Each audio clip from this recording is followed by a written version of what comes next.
Hello everybody, once again, this is AikawaKazu. Today I'll talk about a new mode of PvP in Dragon Nest, which is the Kill or Fall mode, also known as KOF. This video will explain why exactly this new mode of PvP is awesome, and should be your choice of PvP for tournaments now and in the near future.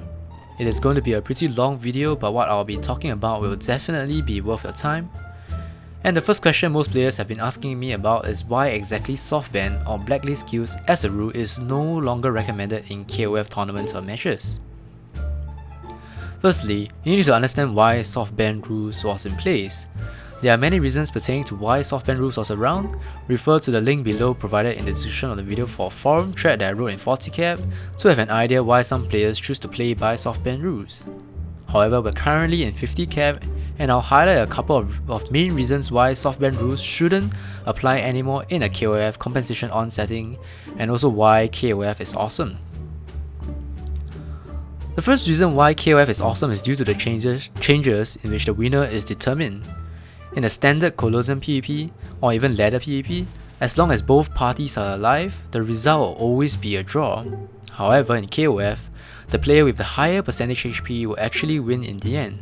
No longer will you see a player running away from you when he is extremely low HP in PvP, only to see end up as a draw because you are a class that can't chase fast enough to finish him off.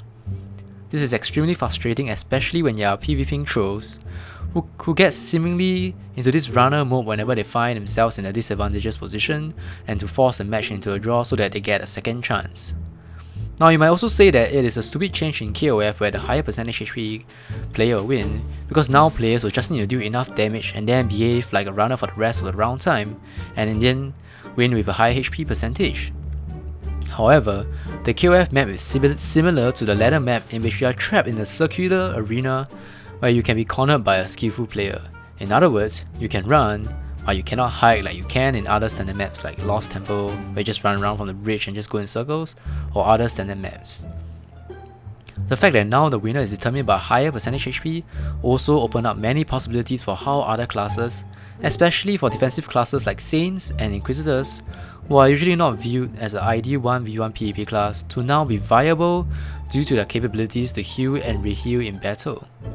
The second reason why KOF is awesome is due to the Cooldown of Skills in KOF. In our standard Lost Temple compensation mode on 1v1 PvP, Cooldown of Skills except for passive skills start from 0. In KOF, this is entirely different. All skill cooldowns, including passive skills, start from the halfway mark.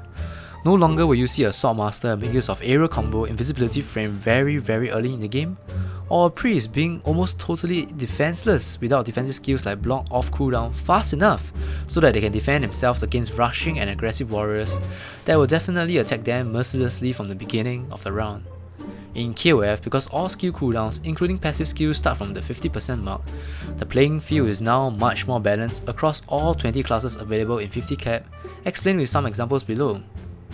A priest, being an Inquisitor or Saint, will still be chased by a warrior or a fast-moving acrobat from the beginning, but with a well-timed avenging wave counter, proper usage of area evasion and dodging, their defensive skills like block, binding relic, for example, will be in time for them to do a necessary comeback. Likewise, it will be up to the skillful player to prevent the above mentioned from happening, which means ultimately, skillful usage of a character will definitely come into play. Let's now move the discussion a notch higher and talk about KOF being used in official tournaments and why it should be the mode to be used in future tournaments as well. 5v5 KOF does not limit class composition selection for tournaments as much as standard map PvP, be it 1v1 or group PvP. Official tournaments that were non-KOF, be it 1v1 or group PvP, always saw 4 classes that were dominant and were usually part of the winning class composition used by the winning team. The first will be the priest for the group PvP. The second will be the mercenary for both group and 1v1 PvP, third elemental lord for both group and 1v1 PvP, and last but not the least acrobat for 1v1 and group PvP.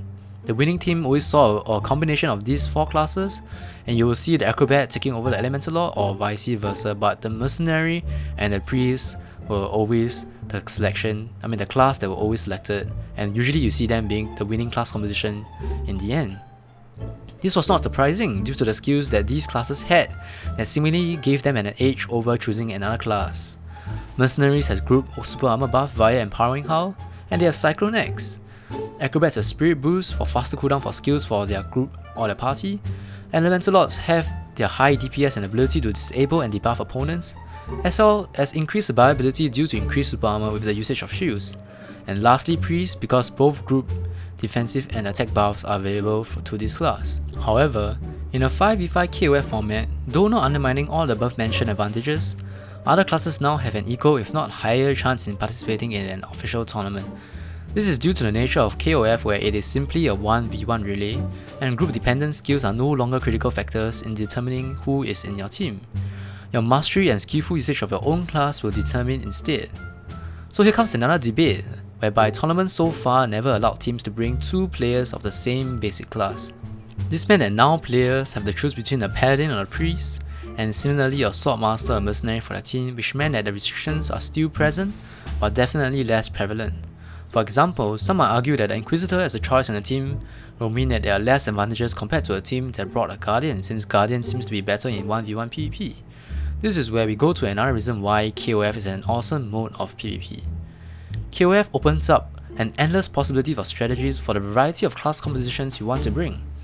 There are some classes that definitely has a slight advantage against certain classes, and these classes have their own nemesis classes as well. There will be certain class compositions that you can bring to minimize or counter nemesis class compositions as much as possible. A very popular class composition that I'll be sharing right now will be the Destroyer, Illustra, Tempest, Guardian, and Gear Master for 5v5 KOF. Let's imagine for now that the Destroyer is Wanted Zai, Illustra is Cryo Magic, Tempest Falala, Guardian CD for the win, and Gear Master Aubrey. Can you imagine a class composition that can possibly battle this group of monsters aside from a mirror class composition? Well, I can. Here's one for you guys just for food for thought. I can bring a Gladiator Patrick, Majesty Starkey, Windwalker Exile, or Sniper Devilius, Inquisitor Dust, and Adept Time Lord. This dilemma or conflict of choice in class composition in 5v5 KOF setting is why I believe this mode is definitely very good for PvP, and it is why it is awesome. You can definitely form a team as long as you can find PvP players that you know from each respective base class, and is definitely much less restrictive compared to the standard group PvP format that official tournaments have used so far, aside from Shanghai China-Joy Dragoness Asia Cup. The next awesome thing about KOF is the fact that there are no softban or blacklist skills as mentioned earlier. Technically, if you want to play softban with KOF, you can, but we all know that official tournaments will never use softban rules. Players who wish to perform in official tournaments will definitely need to get used to the new cooldown of skills in KOF, and if you want to overcome players from China and South Korea in the next Asia Cup, the Southeast Asia PvP community must definitely be much more familiarized with this mode of PvP. Ultimately, it really depends on what type of PvP the community prefers. Do you prefer the standard 3v3, 4v4 or 5v5 group PvP, where players just wait out for skills like Spirit Boost, Iron Skin, Empowering House, Cyclone X for 1.5 to 2 minutes before they clash to see who have better execution? Or do you prefer to see KOF PvP, where it is possible for a player to take down 3 players from an opposing team, but only to see the opposing team having a player that can do the same as well? The possibility of every player in the team to have a chance to kill more than one player, as long as he or she knows how to play his class extremely skillfully, is what I believe defines KOF. The tension, the excitement, the intensity, the pressure generated from this sort of PvP is why I believe KOF is definitely a very promising mode of PvP. Last but not the least, while my reasons for softban PvP still holds in the thread that I've written, let's face this bitter truth that Dragoness will always and constantly be updating. With the new level 55 EX skills coming out and many other skills, or maybe a new class that will be released along with 60 cap in a matter of time, the softban skill list will never be able to catch up and thus be obsolete in the future. I will now showcase some video footage of a friendly match between Matt and Kaiser Guild in Westwood, and hopefully you'll be able to see what I've mentioned here about KOF. So to make it more interesting, I'll be commentating over this PvP match between Matt and Kaiser. So first up we have Mr. BK going up against a Raid. So a Raid will be a Guardian, and I believe Mr. BK is a Crusader. So I believe both Paladins here have the conviction aura up.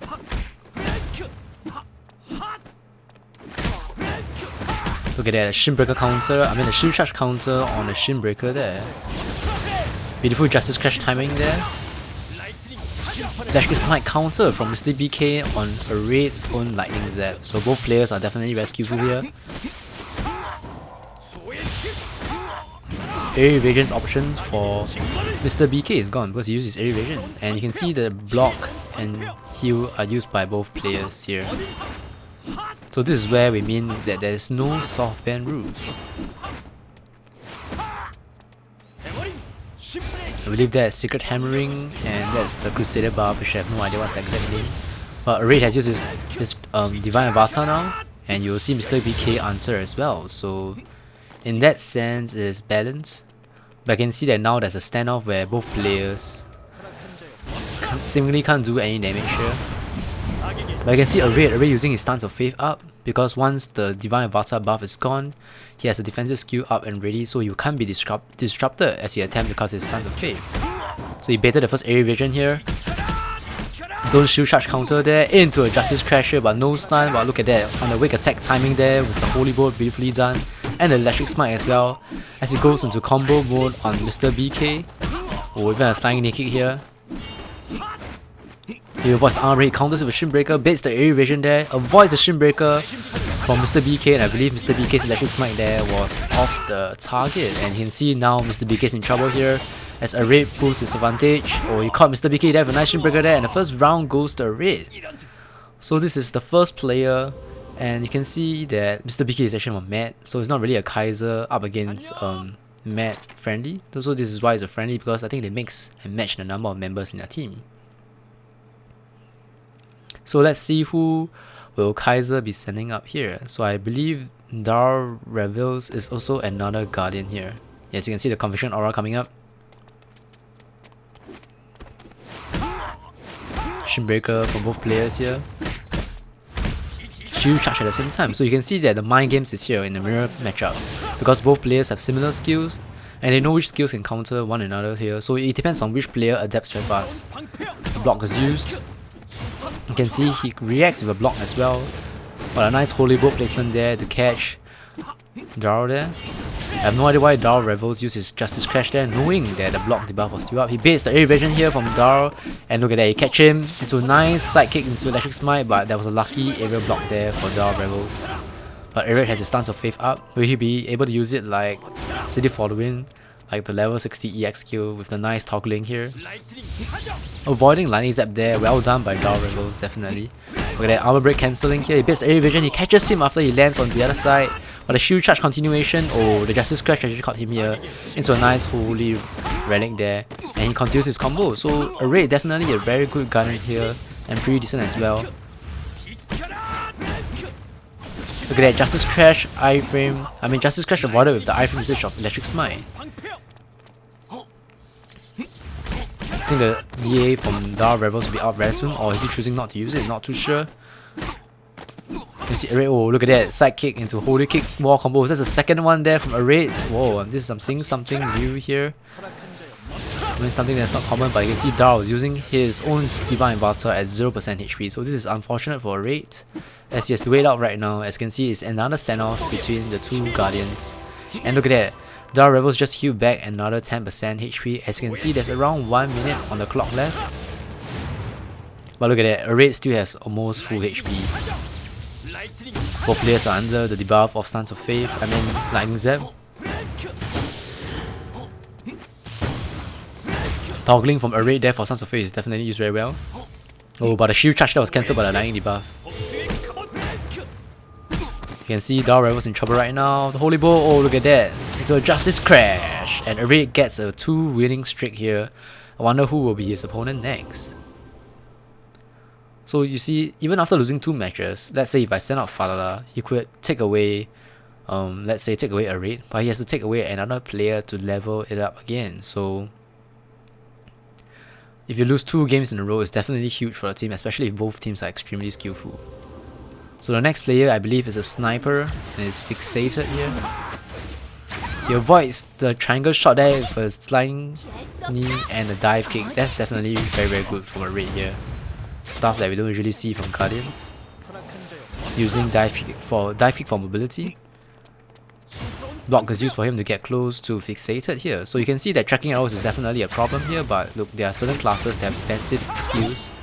So I believe even gladiators have their parrying stance up if they can actually survive long enough. I think they need to hide away for an extra 4 seconds when the tracking arrows is up, so they can try to avoid that with front shove iframe and evasion slash. So this is the difference in KOF here. Look at that, Divine Avatar on the next tracking arrows here. So right now I believe the Bowmaster's in trouble here. But you can see that a raid is very low on mana, so you recover 10% in HP every time when you win a fight. But that's it, that's 10%. So right now Array is in a rush of time here. Stance of Faith here to defend the damage from tracking arrows. Definitely a wise choice. He avoids the anchor shot as well here. Garden Force used to prevent himself getting flinched from triangle shot. He gets close to the Shin Breaker here, but will it be enough? Switch shot iframe usage well by Fixated, but shield charge to close up the distance here. Fake shot once again used well from Fixated here, and the tracking arrows is out. It's going to be doing a lot of damage, no, but the block is up. But you can see that block counters for Paladins has a limit, so if it's not max level block here, he can only take like 8 depending on his level. For my own Guardian late tanks, I only have level 5 block, which is like 4 blocks I believe, or 5 blocks. So this guy probably has higher block. Okay, he used Justice Crash, but he got hit by tracking arrows here. And he backs up because you can see that his health is low. And he heals up, but he got caught by another shot there. He's down to 30+% HP.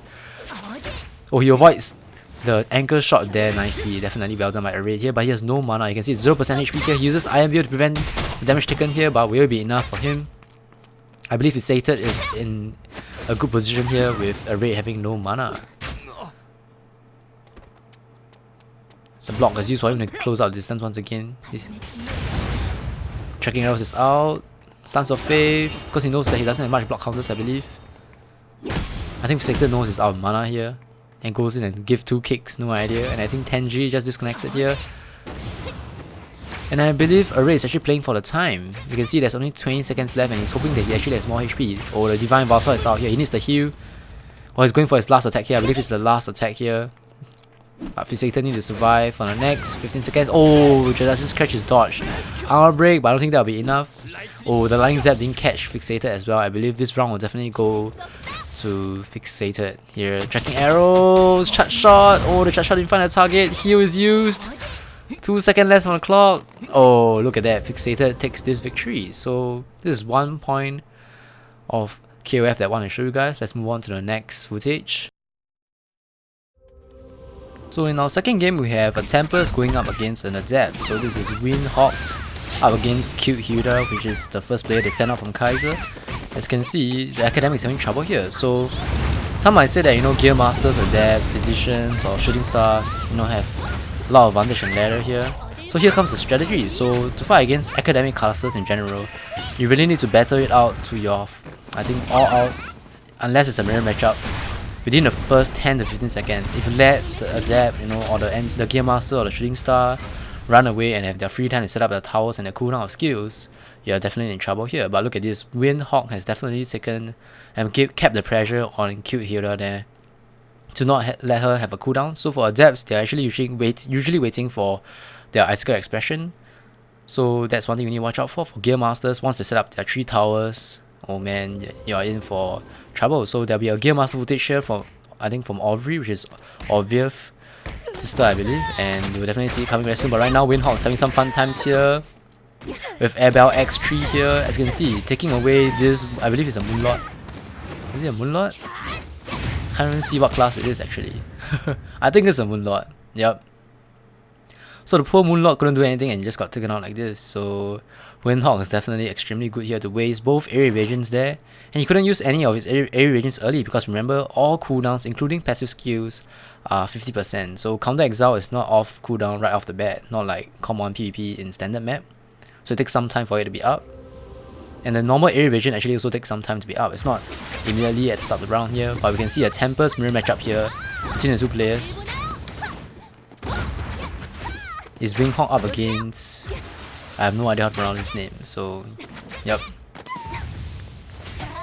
The urgency trick is baited from the weak attack here, and a nice quick shot catching here in the Spiral Vortex here. He's already down to 60% HP. avoids the twin shot dive with a nice circle shot counter. He actually baited the Hurricane Dance here. I think his own Hurricane Dance will be coming very soon. Spirit Boost, Spiral Kick. Oh, his own Hurricane Dance is dodged as well. Counter circle shot is baited. His circle shot hits, kick shot. Oh, the Spiral Vortex there from the Spiral Kick entrance there. Look, he's in on a 3 winning streak here. So this Tempest from Matt is definitely very, very good. If I remember correctly, I believe this person is from Philippines and he actually took part in PGF but was taken out by Miko, unfortunately. But you can see that this is definitely very skillful. So we have now fixated a sniper going up against Winghawk once again. So you cannot let fixated cast his tracking arrows, which is why you can see that it's pushing extremely close. Oh, but a charge shot there on a circle shot. Oh, look at that, tracking arrows was out but was countered with a nice binding shot timing here, as I believe Winghawk V2 will definitely take away another player. Spirit shot flinch, the kick shot catching once again. Oh, look at that, 4 winning streak from Winghawks here.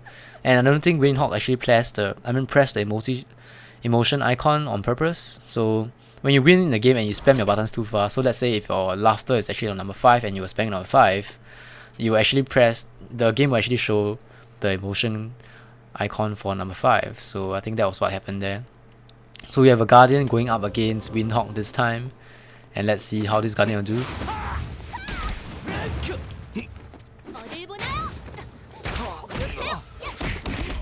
Binding shot and double somersault kick, the Spiral Vortex here, the Cyclone kick. He goes back in. Oh, the Hurricane Dance not finding the target here, but catches him with another kick shot. EX. He's already down to 25% HP. Oh, the block mess up, preventing him and buying him some needed time here. Holy Bolt cancel as well. Shield charge. Justice Crash dodged beautifully there by Winghawks, definitely. I believe the Hurricane Dance is coming very soon. Spiral Vortex, kick shot, Cyclone kick, Guardian Force. What's gonna happen here? I believe the DA is gonna be up very, very soon. DA is up. Oh, but Hurricane Dance catching him. 5 winning streak, guys. The Tempest can bring away 5 players. So now we have a Gear Master matchup, I believe, which is Aubrey going up against Cute Hilda. Yup, and it's underway. So we have a Gear Master matchup here. No, it's going up against a Mercenary from the start, I believe. That's my mistake. So you can see that the Mercenary lost the crucial 10 seconds that I mentioned earlier on. And is it caught in the bubble now? Oh, it's in trouble definitely. As you can see, Aubrey doing extremely well here. The Ice Pump Tower is out. So you can see that the Gear Master has set up a little fortress. And it's going to be very, very hard for anyone to actually come and break this fortress.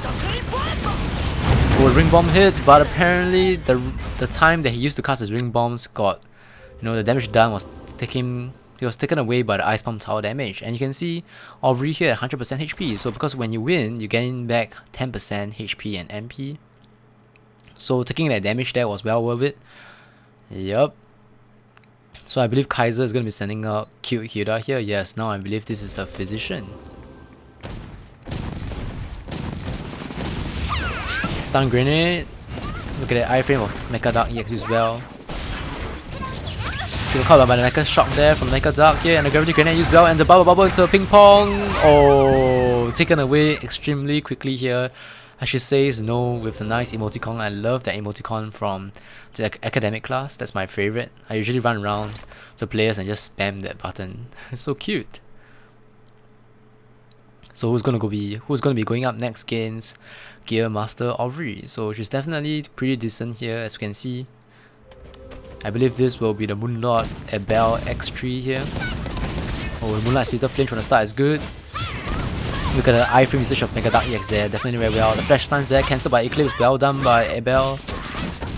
But she rocket jumps away wisely here. Chainsaw Tower there. Oh, the second slash hit the Chainsaw Tower instead here.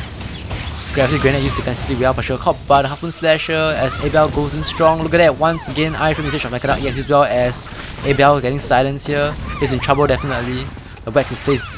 The Biochemical Missile, oh, it hits as his back was facing, and the Mecha, oh, that's 3 charging on the Mecha Dark. Big Mecha Bomber there as Aubrey threw the Bomb of Death to Abel as she jumps with the jump photo gesture. So well done by Aubrey here, but she's down to 36% HP. I wonder who is going to be going up against her next. Will she be able to take away another player? Let's find out here as we wait for the next player to be sent out from Kaiser. I believe Dao Revels is a Guardian here, so Aubrey will be going up against Guardian here. Once again, the first 10 seconds extremely crucial. As you can see, he's rushing towards Aubrey at the moment. The iframe usage of Mega Dark EX once again used very well. She got caught by Shield Charge here. The area vision used wisely. She avoids the Holy Bolt there for a nice rocket jump here. Gravity Grenade used defensively. Oh, the bubble not quite finding a target here. She gets hit by Lightning Zap. That's unfortunate here as she doesn't have much health to spare. But look at that, she got caught. Her Flash Grenade there was used wisely and well timed. Biochemical Missile there used well as well. But a block is out for Dao Revels here, and the Justice Crash took her away. So you can see that as much as she has taken away, I think 3 players there, or was it 4? I think 3. Dao Revels there did well to finish off in the first early 10 seconds. So that 10 seconds is extremely crucial here as we go to our last footage for this video. So in our last footage, we have Olazu, the Destroyer, going up against Cute Hilda here, which is what I mentioned earlier on, a physician. So the first 10 seconds is extremely crucial, but she's like having his fun here. I don't know, is it she or he? Getting caught by Storm, not good at all, but Air Evasion not used at all yet. She knows she can't use it that early, but Air Evasion is used. Circle Swing catching there was avoided with a nice dodge, but look at that. Olazu continues and follows up with a nice ring bombs here. Iron Skin is up straight away. Oh, look at that, Millstone how caught and cancelled by a nice bubble here, but look at that, Olazu is not letting up as he goes in with a rolling attack and whirlwind to take Cute Hilda away extremely fast. This is what I'm trying to say, where the first 10 seconds against academic class is extremely important here, and Olazu knows that and he goes in immediately. So as an academic class, you need to find out how to survive for the first 10 seconds. That's your role if you are unfortunate enough to meet a warrior class or a Tempest, which is very fast. So this is why KOF is very interesting. Shinbreaker and Armor Break is baited from the Guardian, not good for Dark Rebels definitely. Taunting How there, I believe he's lagging. Circle Swing after the flinch from the Taunting How.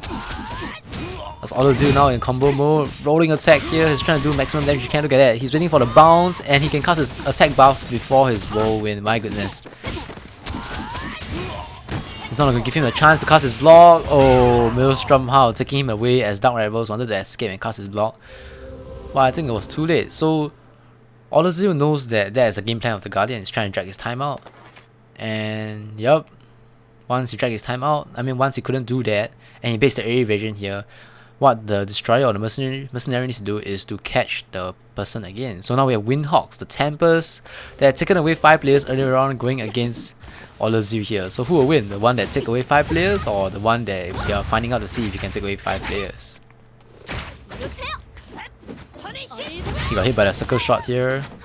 Avoids the eagle dive nicely, look at that. Circle Swing, oh, he got caught by the Hurricane Dance there, but once again Hurricane Dance can be avoided with the usage of super armor and he walks out of it just now. Flinched by a counter wing shot here as Windhawks gets out. Look at that punishing swing to bait the tumble, the kick shot EX, and then a ring bombs to catch once again. So Olazu is not going to let Windhawks escape here. I think Windhawks waiting for Spirit Boost buff. Oh, look at that, Circle Swing after baiting the kick shot EX. Once again, very well done by Olazu here. Even though Mercs are actually disadvantaged, or most people will consider Mercs disadvantaged against a Tempest or Acrobat class. But look at that, Randall having ease fighting against a person that took away 5 players. The Cyclone X is out, but I believe the Tempest can get out of it easily. Yes, indeed, Windhawks, a Tempest of such caliber definitely got out of Cyclone X. But I believe the damage is done here. You can see that the Tempest is already down to 35% HP.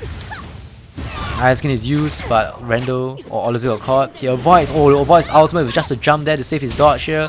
Circle Swing finding a target as well. Ring Bombs this time just too far away. He catches up with his rolling attack. He avoids Hurricane Dance here. And Maelstrom How avoided there with a nice reactive blink. Reactive tumble from Windhawks. But why now look, he's down to 15% HP. Punishing swing there, taking him down 2%, and the whirlwind takes Windhawks away as Randall himself or Olazu takes around 50% damage as well. So Windhawks did pretty well to take away 50% HP. But man, Olazu took away the Tempest that killed 5 players here. So Randall or Olazu, thumbs up for you. So can you take away another player? Let's find out. Now we have fixated a sniper going up against Olazu. So once again he has to rush because he can't wait for the tracking arrows here. He based the triangle shot here. He based the tumble. Oh, he based the air evasion as well. The hits by the tracking arrows here is taking a lot of damage. He's down to 20% HP, avoids the triangle shot. Oh, rolling attack catching on the area chain shot. Unfortunate for Fixated definitely. And a Maelstrom Howl into Iron Skin here, followed by a Whirlwind so he doesn't get flinched by, I think, a reactive blink fake shot here. He's not taking any chances here. He casts a buff, he avoids the triangle shot. No, he doesn't avoid it, he has the super armor. Ring bombs there on the anchor shot into a flying swing EX as Oluzu takes his 4th winning streak. My goodness there. Just barely 1 tracking arrows away from dying, definitely. But he didn't give Fixated the sniper any chance at all or any room to breathe. So you might think that right now I've been showing you videos of very one-sided battles, but if both teams are actually evenly matched, it is actually extremely exciting to watch here. So 27% HP here, going up against Adept, I believe. It's more Mad, I think. Can't really see. Oh, the poison break here. Oh, his dodge is better. He got hit by the magma wave. He's down to 7% HP, 6% HP after the burn. 5% now. Ring bombs there to catch. Nicely done. Iron Skin. He buffs himself up. Maelstrom Howl counters. Oh, nice hypnosis there, but a fast relief from Randall or Oluzu, obviously. As he goes into Whirlwind here, but will be enough here. He's down to 1% HP. The taunting Howl. Oh, he backs away. Empowering Howl up this time for more spell armor, but the ice pump there will be a trouble. He avoids the bubble from the Adept. And the icicle expression as well, used defensively because I believe the Adept is panicking. Oh, he got caught by the magma wave after the bait on the tumble there. Nicely done by the Adept, definitely, from Sumugil. Well done there. I hope this video was enlightening for all PvP players out there who have questions about KOF. I've experienced myself this form of PvP in the form of a tournament format in Shanghai Challenger Dragon Nest Asia Cup myself, and I'm really looking forward to the future tournaments with KOF. We are currently running our very own PvP community league to showcase to you 5v5 KOF, and we hope that more players who want to try out this form of PvP where softban or non-softban players can simply come together and enjoy Dragon Nest PvP to its fullest. Thanks for watching once again, God bless, and I'll see you guys next time.